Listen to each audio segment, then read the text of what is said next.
Hebreus capítulo 10. Nós leremos do verso 1 ao verso de número 18.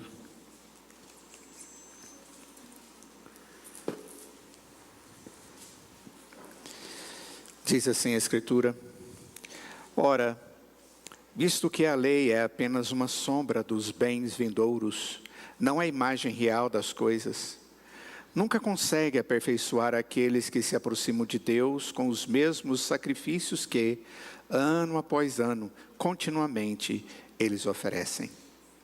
Se isso fosse possível, será que os sacrifícios não teriam deixado de ser oferecidos? Porque os que prestam culto, tendo sido purificados uma vez por todas, não mais teriam consciência de pecados. Entretanto, nesses sacrifícios ocorre recordação de pecados todos os anos, porque é impossível que o sangue de touros e de bodes remova pecados. Por isso, ao entrar no mundo, Cristo disse: sacrifício e oferta não quiseste, mas preparaste um corpo para mim. Não te agradaste de holocaustos e ofertas pelo pecado. Então eu disse: eis aqui estou. No rolo do livro está escrito a meu respeito: estou aqui para fazer, ó Deus, a tua vontade. Depois de dizer, como acima, sacrifícios, ofertas, holocaustos e ofertas pelo pecado não quiseste, nem deles te agradaste, coisas que se oferecem segundo a lei. Num segundo momento acrescentou: eis, aqui estou para fazer, ó Deus, a tua vontade. Ele remove o primeiro para estabelecer o segundo.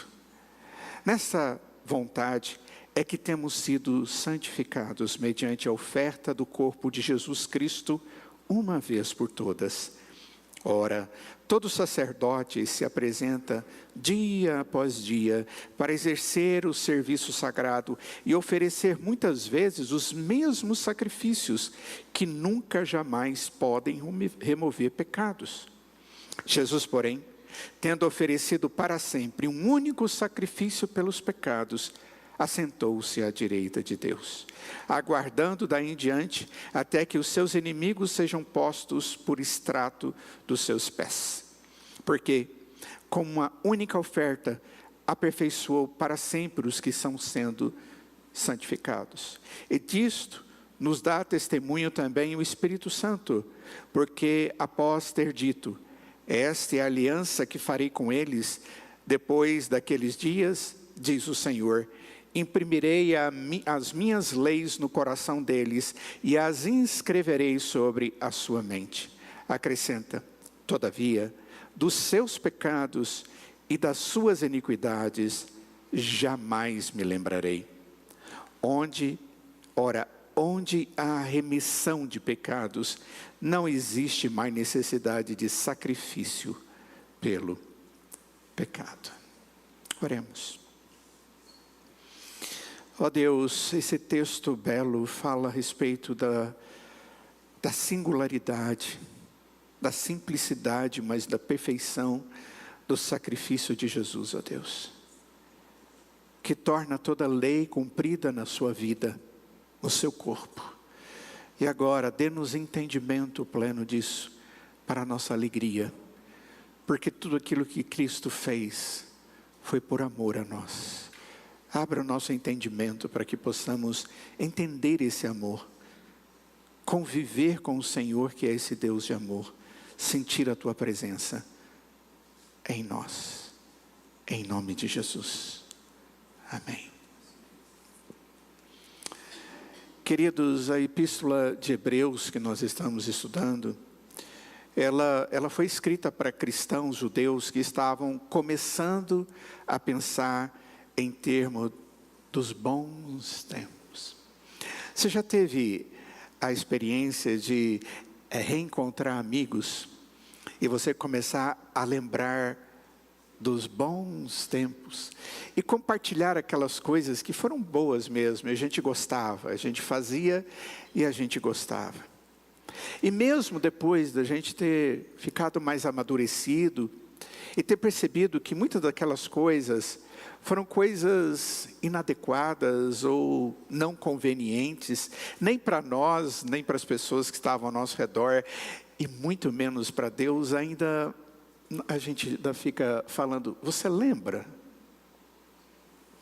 Como nós somos pequenininhos e nos esquecemos do que é melhor, do que é muito melhor e que vale a pena ser mantido no coração e na mente.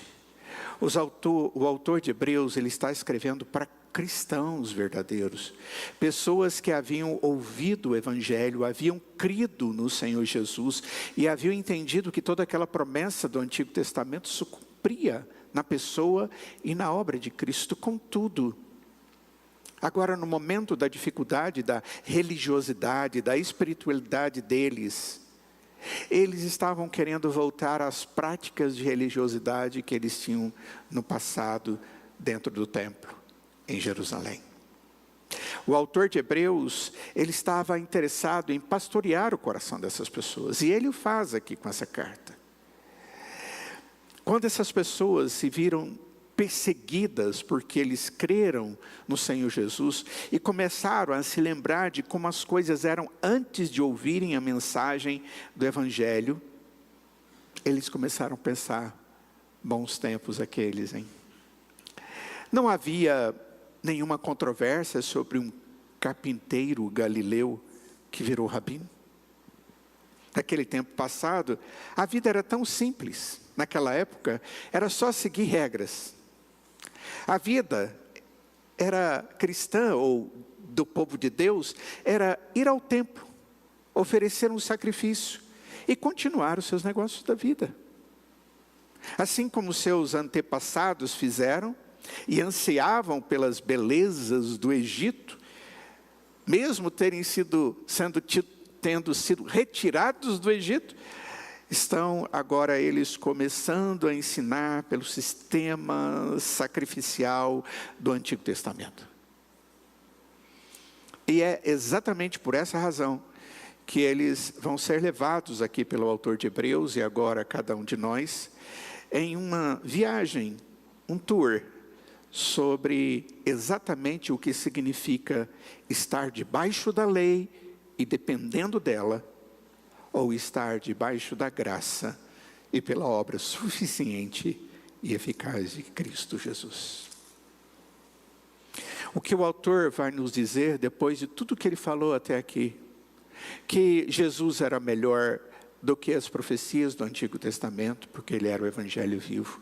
Ele era melhor do que os anjos, ele era melhor do que Moisés, ele era melhor do que os sacrifícios feitos pelos homens, porque ele era o próprio sacrifício que se autodoava a nosso favor. Ele era aquele que nos substitui, e substituiu como o sumo sacerdote, apresentando-se na presença do Pai, nos levando diante de Deus, através do seu próprio sangue. Tudo, em tudo Jesus Cristo é melhor. Em tudo Ele é perfeito e é suficiente, para que quando crescêssemos nele, pudéssemos ter comunhão com Deus.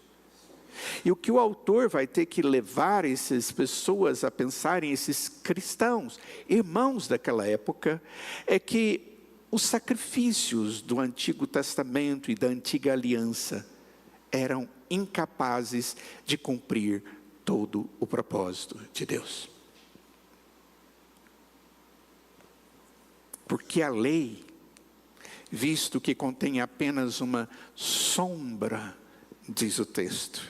Olha só o verso de número 1. Ora, visto que a lei é apenas uma sombra dos bens vindouros, não a imagem real das coisas, nunca consegue aperfeiçoar aqueles que se aproximam de Deus com seus mesmos sacrifícios, que ano após ano, continuamente, eles oferecem. O que o autor deseja que aquelas pessoas compreendam, que vida com Deus não significa ritualismo baseado em uma lei que determinava para eles isso. Aquilo era para que eles pudessem, de uma maneira organizada, viverem como povo de Deus, que aguardava a vinda do Messias e verdadeiro Redentor. Mas aquilo, propriamente dito, a obrigação da lei, não era capaz de tirar-lhes a culpa suficiente para condená-los. Por quê? Porque a lei, ela é incapaz.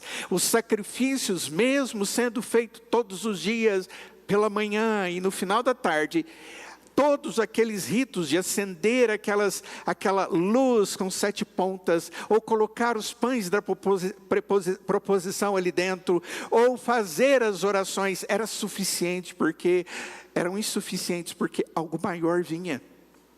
Tudo aquilo era, como diz o texto, uma sombra dos bens que viriam, vindouros. É a sombra que veio antes do objeto ou do fato. Era uma sombra da cruz de Cristo. O sacrifício dentro do tabernáculo era o sacrifício que apontava para o sacrifício de Jesus. E a sombra veio antes daquilo que gera a sombra. E é isso que o autor está dizendo. Ele usa exatamente essa expressão no verso 1 do capítulo 10. Visto que apenas uma sombra.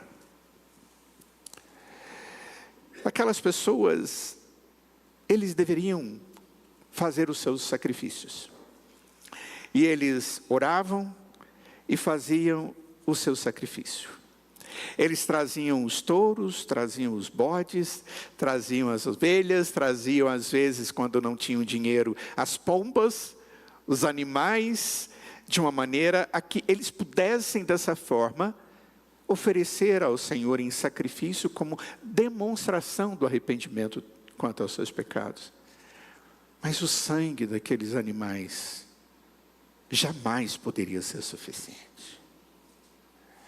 No verso 1 ao verso 4, o texto diz primeiro que é uma sombra.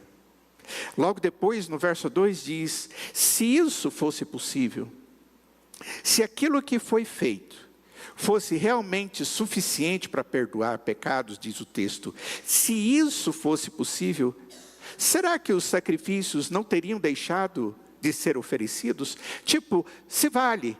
Se tudo que está sendo feito, a entrega daqueles animais todos os dias do ano, e uma vez por ano, numa festa maior, pelo povo todo, no dia maravilhoso da festa do povo de Deus, que chegava diante do Senhor, se isso tudo fosse totalmente eficaz, o autor está dizendo, se isso fosse possível, será que os sacrifícios não precisariam ter parado? Por que está continuando? Por que eu tenho que confessar o tempo inteiro o mesmo pecado? Por que eu tenho que o tempo inteiro pedir misericórdia diante de Deus? E aí o texto diz, porque os que prestam culto, tendo sido purificados uma vez por todas, não mais teriam consciência de pecados. Ele está dizendo, olha, se tivesse sido feito um sacrifício perfeito, e suficiente, eu não teria mais culpa do meu pecado.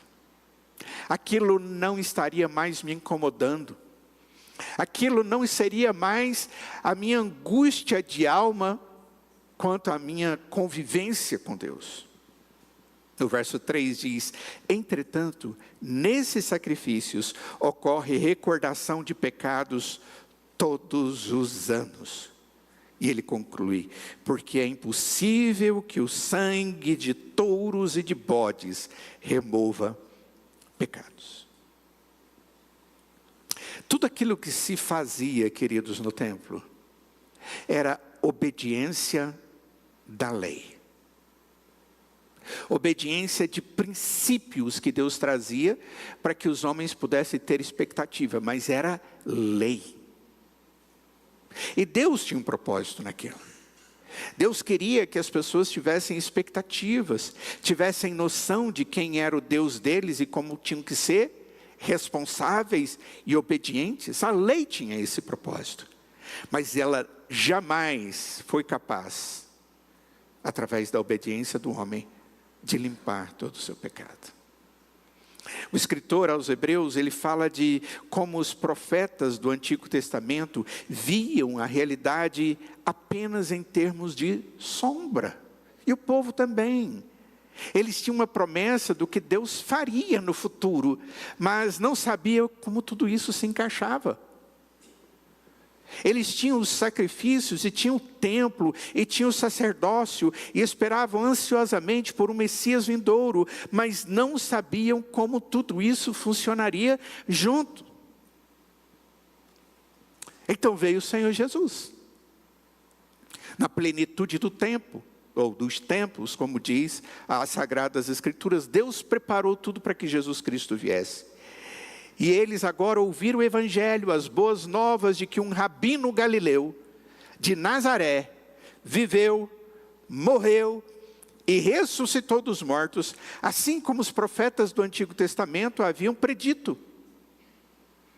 Eles acreditaram nas boas novas, no Evangelho. Eles confiaram em Jesus como o Messias prometido e buscaram seguir a Jesus. Eles vieram para definir a realidade, conhecer a realidade, não só a sombra. Não em termos de uma sombra, mas em termos de uma pessoa, do Deus encarnado. Esses crentes hebreus, eles haviam tido todas essas experiências. Mas agora os tempos difíceis chegaram. Crentes estão sendo perseguidos. Perseguições começaram a surgir contra aqueles que eram verdadeiros seguidores de Jesus. Foi-lhes dado títulos e pecados que eles cometiam. Olha, eles fazem uma festa lá onde eles comem carne e bebem o sangue. Eles fazem isso, eles fazem aquilo, trazendo interpretações totalmente errôneas daquilo que a palavra de Deus nos mostra claramente tinha a ver com Cristo Jesus. No mesmo tempo dessas dificuldades, esses crentes judeus começaram a enfrentar a tentação de deixar Jesus e voltar ao modo de fazer as coisas do Antigo Testamento, porque o templo ainda estava ali. E é por isso que esse livro foi escrito. É para nos dizer, para não nos afastarmos da fé, porque Jesus é melhor. Porque Jesus é perfeito. Porque Jesus fez tudo o que tinha que fazer. Não é a antiga aliança ruim, não necessariamente isso. Deus tinha um propósito com a antiga aliança. Afinal, foi Deus quem deu a antiga aliança. E nós vemos o autor de Hebreus falar a respeito disso no capítulo 9. Mas ela foi projetada por sua própria natureza, para ser temporária. Porque durante a própria existência e vivência da primeira aliança, se fala a respeito da nova aliança. Se fala daquela que é perfeita, enquanto essa era somente sombra. Aqueles sacrifícios que eram sombra, queridos, era algo que valia, era importante. Não há nada de errado com uma sombra. Não há nada de errado com uma sombra. Mas uma sombra não tem substância. Você pode olhar para uma sombra e pode até ter alguma ideia do que é a realidade que está gerando a sombra lá atrás. Mas a sombra não é um substituto para a realidade. E jamais será. Eu vi um vídeo de uma criancinha pequena. E ela estava andando, o sol batia nas costas dela e ela via a sombra dela. E ela ficou intrigada com aquilo. E ela começou a fugir da sombra. E ela ia para um lado e a sombra ia. E ela ia para o outro lado e a sombra ia. E a hora que, nem mais nem menos, ela simplesmente começou a chorar, porque ela ficou assustada. Era uma sombra assustadora.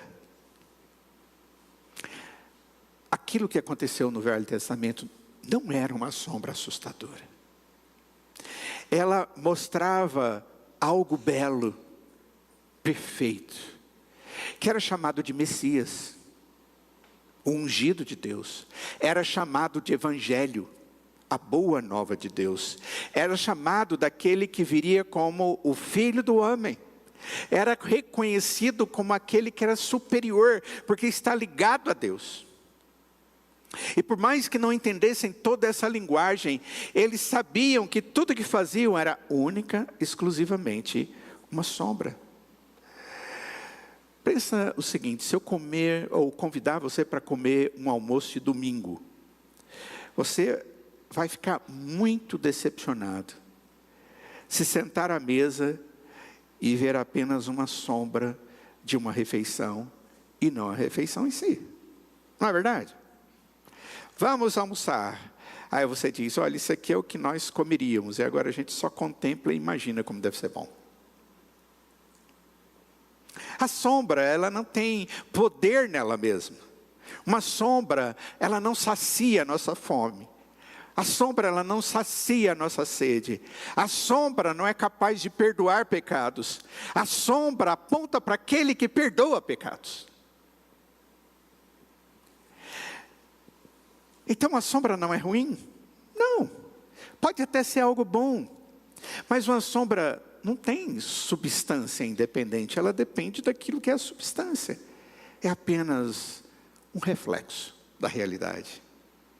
A lei era assim. Exatamente assim. E o texto está dizendo: a lei era uma sombra. O melhor que ela poderia ser era um reflexo daquilo que viria depois. E por causa disso, ela não pôde oferecer perdão duradouro. Rapidamente, no outro dia, tinha sacrifício de novo. De manhã e à tarde. Durante todos os dias. E isso, irmãos, não é algo difícil ou tão difícil assim. É até simples de provar. Se os sacrifícios da lei pudessem trazer perdão permanente, então eles teriam terminado há muito tempo. Um sacrifício teria sido dado e teria sido bom o suficiente, e outro nunca precisaria ser estabelecido ou feito de novo. Um adorador faria uma oferta única e ela duraria por toda a eternidade. Mas não foi assim que aconteceu. Então aquele ritual religioso, verdadeiro, determinado por Deus, não era o fim em si mesmo, apontava para aquilo que eles deveriam crer, que era muito maior do que aquilo. O filho da mulher que pisaria sobre a cabeça da serpente e venceria as consequências do pecado, a morte, a principal delas. Nunca poderiam ser perfeitos. No verso de número 1 desse capítulo, diz que eles continuaram oferecendo seus sacrifícios. E como isso deve ter sido difícil de compreender para aquele momento. E hoje, a gente estudando aqui, a gente pode dizer: puxa, como aquelas pessoas não conseguiam entender bem essa história. É fácil para nós, né?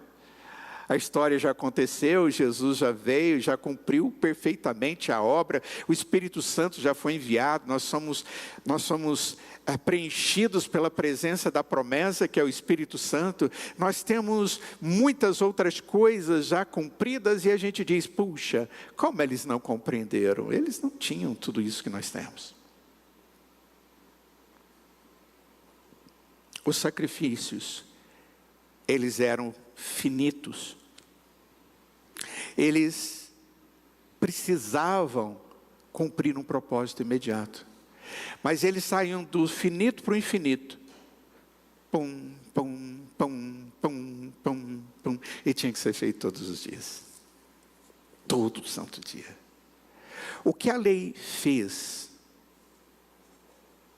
porque não era capaz. No verso 3 diz: entretanto, nesses sacrifícios ocorre recordação de pecados todos os anos. Pensa assim, você vai lá, uma certa regularidade, leva os animais para serem sacrificados 2, 3, 10, 20 vezes no ano. Mas aí quando vai ser a festa, a principal, aquela festa anual pelo povo, lá vai você de novo, e você sacrifica de novo, e lembra dos mesmos pecados, que você já sacrificou por eles. Puxa vida, era isso que Deus queria que eles entendessem. A lei era um lembrete de que o pecado permanecia.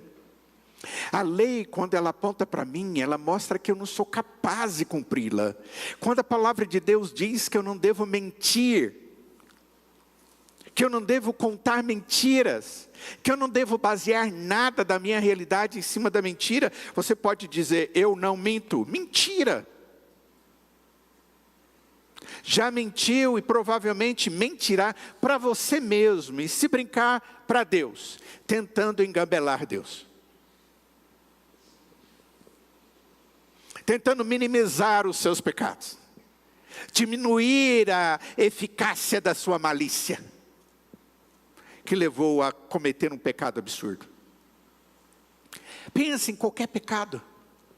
A Bíblia diz que não devemos adulterar, mas quando a Escritura vai nos ensinar o que é adulterar mesmo, é muito mais do que ter um ato sexual com uma pessoa de outro sexo. Para nós, né? É muito mais do que isso. Tem a ver com olhar de maneira maliciosa para uma mulher, diz o texto. Ou pensar e desenvolver pensamentos de maneira inadequada para com uma pessoa que não é meu cônjuge. Quando a Escritura diz que nós não devemos usar ou desonrar o nome de Deus, não usando o nome de Deus em vão, e eu defendo que eu sou um cristão, mas o meu testemunho é terrível, e eu desonrei o nome do Senhor. A lei, ela simplesmente aponta para mim e fala assim, você não dá conta. Tudo que você faz e mais um pouco não vai ser suficiente para você cumprir todo o propósito de Deus. A atitude sua é pecaminosa. Você não consegue resolver esse problema. A lei, ela é condenatória. Ela aponta para as nossas feridas. Ela aponta para a nossa iniquidade. Ela aponta para a nossa incapacidade de agradar a Deus. Mas ela abre os meus olhos para contemplar a promessa de Deus em Cristo Jesus. Ela não pode tirar pecados. Lembre, Deus nos deu a lei, primeiro, para a gente entender, ela nos foi dada para a gente entender que é sombra. Ela é só uma sombra. Cada cerimônia do tabernáculo apontava diretamente para a pessoa de Jesus Cristo. Como eles disse no primeiro dia que eu falei a respeito do tabernáculo, coloquei até uma imagem para que vocês vissem cada um dos detalhes daqueles elementos que haviam ali, daqueles móveis, daqueles panos, até mesmo dos pinos que haviam ali e a maneira com que eles eram feitos. Deus preparou a Oliabe e o seu companheiro e os tornou artífices para que eles pudessem fazer tudo aquilo que era perfeito segundo a ordem de Deus para fazer o tabernáculo, e tudo aquilo apontava para Cristo Jesus. A luz, Jesus é a luz do mundo. O pão é o pão da vida. O incenso e a fumaça que simboliza as orações. Jesus é o nosso mediador entre nós e o Senhor. O Cordeiro, Jesus é o Cordeiro. O propiciatório, a tampa dos pecados que ficava sobre a arca. Jesus é a propiciação a nosso favor. Ele foi providenciado para fazer todas as coisas em nosso lugar. Então, a primeira coisa que nós temos que entender, e o autor está dizendo para aquelas pessoas, olha, Deus nos deu a lei, e o tabernáculo acaba fazendo parte disso, é para que a gente possa pensar em tudo aquilo que essas coisas significam. Outra razão é que a lei serve como um lembrete de que Deus odeia o pecado. E Ele não quer que eu me acostume com Ele a ponto de esquecê-lo. Existem muitas formas de nós esquecermos do pecado. Uma delas é termos o nosso coração insensibilizado pela prática comum do pecado. A prática imediata, inicial do pecado no coração de qualquer crente é algo que nos incomoda pra caramba. E nós nos sentimos mal, e nós nos prostramos diante de Deus e confessamos. Nós choramos a nossa miséria e pedimos a misericórdia de Deus. E nós sabemos daquilo que Cristo fez na cruz e nós nos alegramos. Mas se não cuidarmos, nós vamos cometer o pecado de novo. E nós vamos sentir de novo aquelas coisas e nós vamos chegar diante de Deus e vamos confessar e Deus vai perdoar. E se nós não tivermos cuidado, nós vamos fazer de novo. Só que a cada vez que isso vai acontecendo, nós vamos nos acostumando com isso. Porque afinal de contas, Deus perdoa. Deus perdoa. E aí eu começo não mais sentir o peso, a angústia. E nem choro diante de Deus, pedindo misericórdia. Porque aquilo se torna algo comum. Quando Deus determinou isso, os sacrifícios que eram feitos, como uma lei, era para que o povo dele estivesse lembrando que para viver na presença do Senhor, tem que ser santificado do pecado. E tudo aquilo significava o que podia limpar-nos do pecado, o sangue do Cordeiro de Deus, do filho da mulher que pisaria sobre a cabeça da serpente. Esse é o segundo motivo. E o terceiro, a lei nos apresenta o fato de Deus ser justo. Você quer saber como Deus é com relação ao seu caráter santo? Olhe para a lei. E você vai encontrar no Antigo Testamento a Escritura dizendo: e sede santos, porque eu sou santo. E aí você vai para o primeiro livro de Pedro, no capítulo 1, a partir do verso 13, e diz o texto: vocês devem ser santos, porque Deus é santo. A segunda coisa que o texto nos traz, muita força, é que o corpo sacrificial de Cristo Jesus era completamente capaz de exercer toda a tarefa redentiva. Tudo o que era necessário. A qualidade temporal da lei não é exclusivamente um ensinamento no Novo Testamento. A Escritura no Novo Testamento, Jesus Cristo diz: olha, eu não vim revogar a lei, eu vim cumpri-la. Cumprir em nosso lugar, porque Ele veio fazer aquilo que nós não podemos.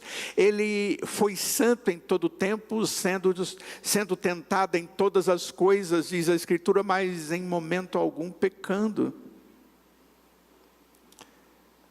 O texto diz que Deus, no versos 5 e 6, Deus preparou o corpo de Jesus. Por isso, ao entrar no mundo, Cristo disse: sacrifício e oferta não quisestes, mas preparaste um corpo para mim. O que Jesus disse foi: olha, o Senhor não quer mais sacrifício. O Senhor não aceita sacrifício como aquilo que traz realmente o perdão. O Senhor preparou aquilo que era necessário, um corpo para mim. É a segunda pessoa da Trindade falando isso. É Cristo Jesus Deus. Não te agradaste de holocaustos e ofertas pelo pecado. A própria ideia do Deus Santo e Majestoso do cosmos, vindo para tomar sobre si a forma de um bebê, com fraldas, e então crescer para andar por nossas ruas sujas, e viver em um mundo sujo, e morrer em sua cruz suja, é alguma coisa que quando a gente começa a pensar, dá uma ideia meio desagradável. Ele viveu no nosso meio como um mundo irreverente, profano. E agora o Senhor Jesus diz que o Pai providenciou para ele um corpo humano. Olha, se formos pensar com uma mente simplesmente humana, para nós isso, na verdade, é impensável. Isso não daria certo. Mas é exatamente isso que a Bíblia nos ensina, queridos. Deus se fez homem para se comunicar com os homens. E assim que o livro de Hebreus começa, quando nos conta que Deus falou antigamente de muitas maneiras aos pais pelos profetas, mas agora Ele está falando para nós e conosco através do seu Filho. Deus se tornou homem para se identificar com homens. E nós temos um grande sumo sacerdote que atende cada tentação que enfrentamos, porque ele também enfrentou. Ele entende e atende nossas necessidades, porque ele sabe o que significa ser tentado. Deus se tornou homem para morrer no lugar dos homens. E você pode dizer, Deus não pode morrer. E eu digo para você, você está certo, mas o homem pode. E ele se tornou como um de nós. Se Deus morresse, seria o fim do universo e de tudo. Portanto, aquele que era Deus, tomou uma carne e nasceu como um bebê, para que pudesse morrer em nosso lugar, sendo ele homem. Deus homem. Uma outra coisa que é maravilhoso e que o texto de Hebreus nos mostra, é que Deus teve prazer em um corpo. Jesus não estava diante de Deus e dizendo, Pai, por que o Senhor me deu esse corpo? Coisa terrível essa. Jesus em todo o tempo glorificou o Pai, pelo propósito que havia para a vida que Ele estava tendo agora como um Deus homem. Ele não lutou com a sua natureza humana. Deus não queria os sacrifícios, porque eles não eram suficientes. O conceito de que Deus não tem prazer em sacrifícios e ofertas é comum no Antigo Testamento. Por exemplo, quando você pega o livro de Isaías, o principal ali de entrada dos grandes profetas, Isaías, um grande livro, a maior parte do livro é cristocêntrico, ou seja, fala da pessoa de Cristo. Tem uma grande quantidade de capítulos. No capítulo 1, começa da seguinte forma o verso 11. De que me serve, é Deus dizendo, de que me serve a multidão dos sacrifícios que vocês oferecem? Estou farto dos holocaustos de carneiros e da gordura de animais cevados. Não me agrado do sangue de novelhos, nem de cordeiros, nem de bodes. E Deus vai explicar nesse texto que Ele se agrada de coração arrependido, compungido, verdadeiramente derramado diante de Deus. Em Jeremias capítulo 6, verso 20 diz, por que pois me vem um incenso de Sabá e a melhor cana aromática de terras distantes? Os holocaustos que vocês oferecem não são aceitáveis e os seus sacrifícios não me agradam. Se você quiser anotar, tem outros. Vá ler Oséias capítulo 6, verso 6. Amós capítulo 5, verso 1 e 22, onde você vai encontrar a mesma coisa, Deus dizendo, eu não me agrado dos seus holocaustos. Não agrado dessa questão de você estar pecando e traz o holocausto, mas não tem mudança de coração. E depois você traz de novo pelo mesmo pecado. E depois de novo pelo mesmo pecado. E depois de novo pelo mesmo pecado. E Deus diz, eu não me agrado disso.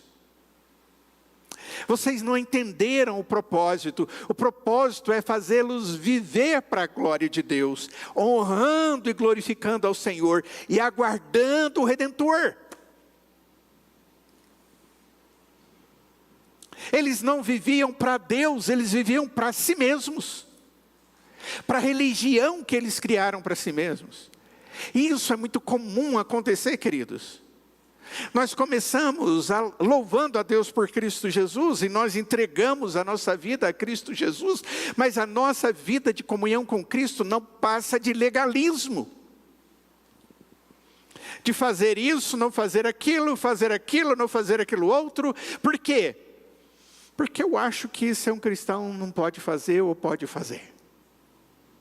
E é claro que tem, pela vida cristã, muita coisa aceitável e muita coisa não aceitável. Mas o que Deus quer ver é, por que você está fazendo isso?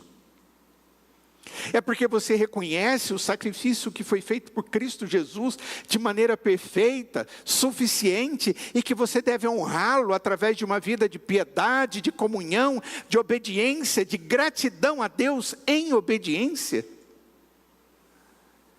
O pecado de ter uma religiosidade dissociada de uma motivação correta é que levava aquelas pessoas a serem desprezadas por Deus, porque simplesmente fazer coisas sem ter o coração cheio da razão pelo qual aquilo deve ser vivenciado não agrada o Senhor.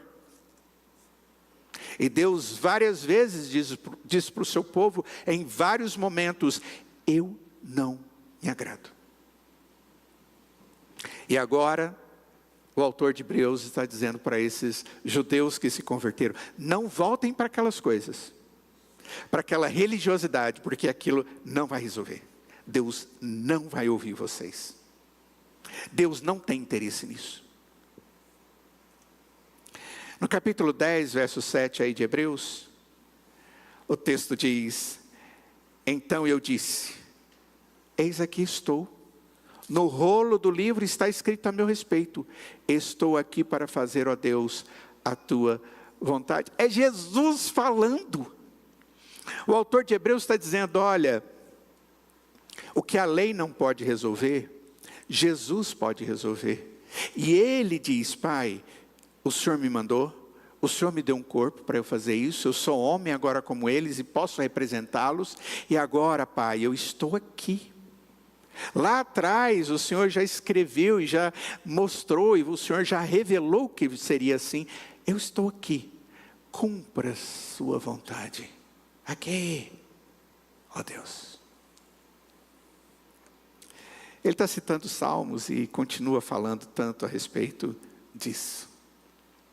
É maravilhoso quando nós encontramos no livro de Mateus, quando Jesus nasce, nós estamos cantando o nascimento de Jesus, nós estamos adorando a Deus por causa disso, porque é um grande evento, o Deus encarnado. Quando ele foi ser batizado, logo no início ali, sai uma voz do alto, dos céus, e diz, este é o meu filho amado, em quem eu me comprazo, em quem eu tenho todo o meu prazer. O prazer da vontade de Deus foi cumprido na pessoa de Jesus, não na lei. E nunca será na lei. Cristianismo, legalismo ou cristianismo legal também não é aceito pelo Senhor. O cristianismo é a alegria de viver para a glória de Deus. Eu acompanho e preparo os jovens para o casamento, e temos 2 aí beirando. E se vocês perguntarem para aqueles 2 ali, ó, qual foi a frase que eu repeti para eles durante todo o aconselhamento? Qual é o motivo do casamento que vocês querem ter? Por que vocês querem ter uma comunicação saudável? Por que vocês querem ter uma comunhão saudável? Por que vocês querem ter...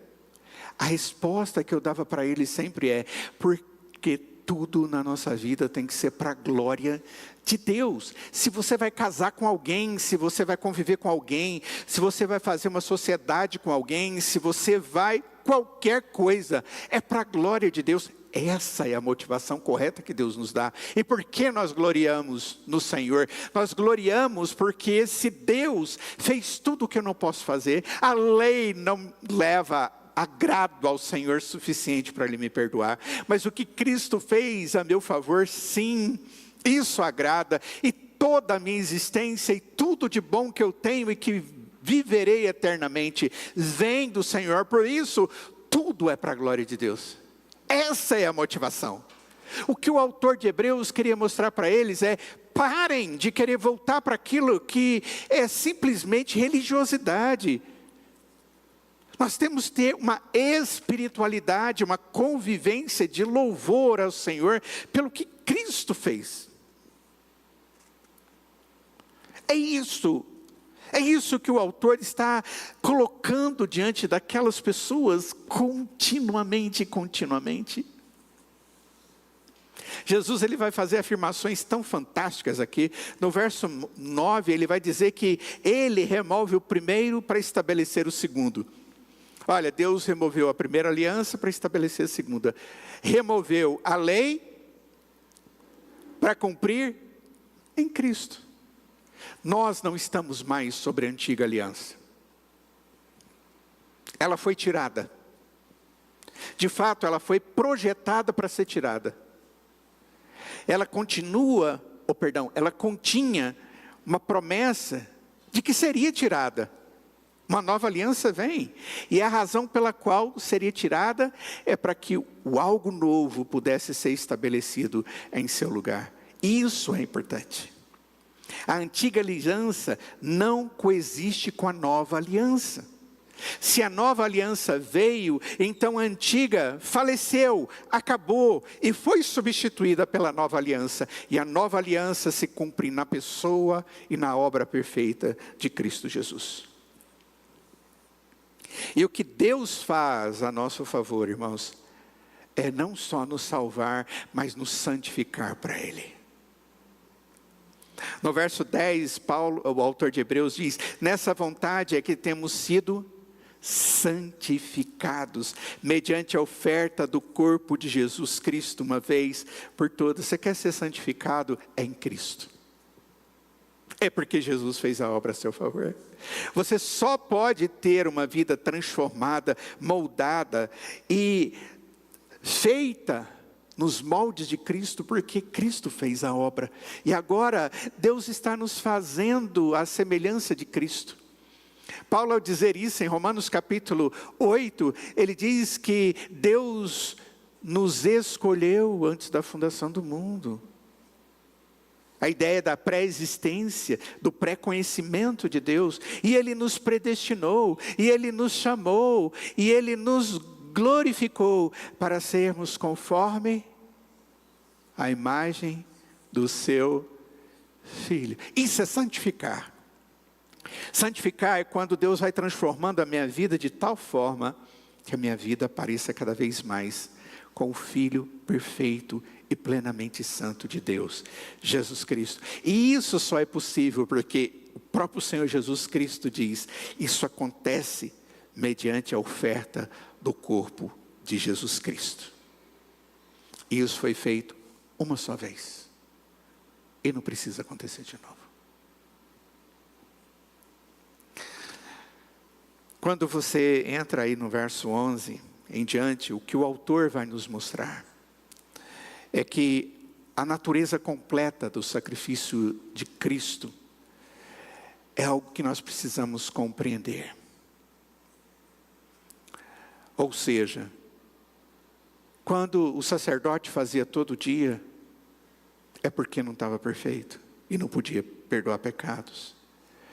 Mas há somente verso 14, uma única oferta que pode aperfeiçoar e aperfeiçoou para sempre aqueles que estão sendo santificados. Somos nós os que cremos em Jesus. O sacrifício de Cristo foi único, não precisa ser refeito, ele é eficaz na vida de todo aquele que crê. No verso 12 diz que esse sacrifício ele é completo. E vai por aí afora. E diante disso, o que o texto conclui é de que a aliança foi feita, foi realizada, a aliança foi feita, Deus resolveu fazer isso em Cristo. Ela foi realizada na obra perfeita de Cristo. E ela está sendo aplicada pelo Espírito Santo de Deus em nós. O que de prático tudo isso tem a ver com a nossa vida? Coisas importantes. Simples, mas ao mesmo tempo complexo. Você tem vários modos de se aproximar de Deus. Esquemas para se aproximar de Deus. Você tem tentado em vão ser bom o suficiente, ou santo o suficiente, ou espiritual o suficiente para estar na presença de Deus? Existem boas notícias aqui nesse texto. São notícias que trazem um suspiro de alívio. O perdão já foi dado. Jesus já nos perdoa. Ele morreu na cruz por cada um dos nossos pecados e pela nossa natureza herdada de Adão. Tudo já foi pago. Deus aceita você não do jeito que você é, mas do jeito que Cristo é em você. Quando você vem até Jesus com fé, Ele o aceita com a mesma aceitação com que Ele aceita seu Filho Jesus. Ele me chama de filho e me chama de co-herdeiro com Cristo Jesus. O que o autor de Hebreus queria era simplesmente levar aqueles crentes a dizerem: eu tenho plena certeza de que o meu pecado foi tratado. E eu tenho certeza que o Espírito de Deus está aplicando Cristo na minha vida de tal forma que eu estou sendo santificado na medida da estatura de Cristo. E isso traz-nos alegria. Sabe por que nós temos medo muitas vezes, apesar de sermos crentes? É porque nós nos esquecemos de todas essas verdades, em especial das promessas de Deus, que foram cumpridas de maneira fiel na pessoa de Cristo. Lance fora todo medo, porque onde existe o amor, diz a Escritura, nesse lugar não tem medo. E o nosso Deus é esse Deus que nos amou de tal maneira que enviou o seu Filho unigênito para que todo aquele que nele cresce não morresse, mas pudesse ter a vida eterna. Vamos nos colocar de pé. Ó Deus, como o Senhor é convincente na sua palavra. Nós vemos o empenho desse autor de Hebreus com os irmãos, jovens irmãos, novos irmãos na fé.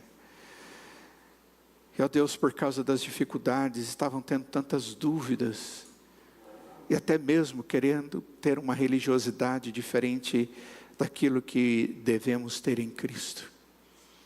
Mas, ó Pai, como o Senhor os pastoreou, como o Senhor os convenceu com a Tua palavra e com o Teu Espírito. Ó Deus, faça do mesmo jeito com cada um de nós. E mostra-nos, ó Pai, na Tua palavra, o que é viver o cristianismo que o Senhor quer. Não através daquilo que podemos fazer, mas através daquilo que Cristo fez. E através daquele poder que o Senhor nos dá através do Teu Espírito, para termos uma vida transformada a cada dia à semelhança de Cristo Jesus. Continue a Tua obra em nós, ó Pai. Ajuda-nos a viver para a Tua glória. única e exclusivamente para a tua glória. Em nome de Jesus, ó Deus, é que nós oramos e imploramos que a graça do Senhor Jesus, que o amor de Deus o Pai, que a comunhão e as santas consolações do Espírito Santo de Deus esteja sobre cada um de nós hoje e para todo sempre. Amém. Podem ser.